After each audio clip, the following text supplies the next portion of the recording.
So, for the presentation on structural racism, the guiding definition for racism that we used throughout the presentation was prejudice plus power. Um, so, we've started with forms of racism that immediately one's mind would jump to. So, um, that would be personal racism. So that's like microaggressions and like internalization and thoughts of racist thoughts, and then also like acting on that to an individual. Um, and then um, people who use their power to enforce that sort of prejudice through laws and other organized um, forms is institutional racism, which is a lot less explicit, and sometimes people might argue that it's not actually racist. Um, yeah. So the presenter wrote on a whiteboard all the different institutions that is influenced by racism and that racism influences. So just seeing all the different institutions on one place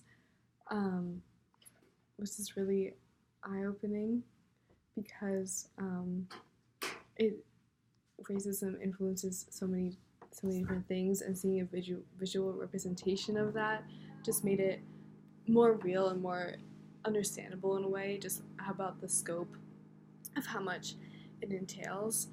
Um, yeah, and just how pervasive it is in American society, and when two when two institutional racism um, forms operate at the same time, that's known as cultural racism. Um, Racism also greatly influences employment and housing opportunities.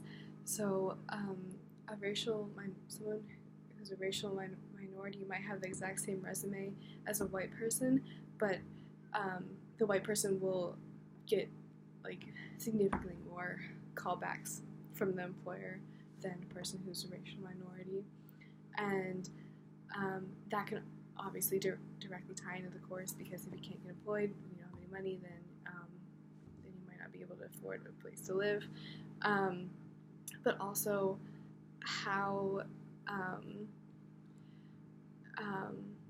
the sort of institutional discrimination that like through racism is similar to the institutional discrimination to homeless people experiencing homeless people as well. So laws about not allowing people to sleep in public spaces, it doesn't explicitly state that it is so that homeless people or people experiencing homelessness leave the city, but that's kind of the result of it and is the intention behind it. Sort of like how um,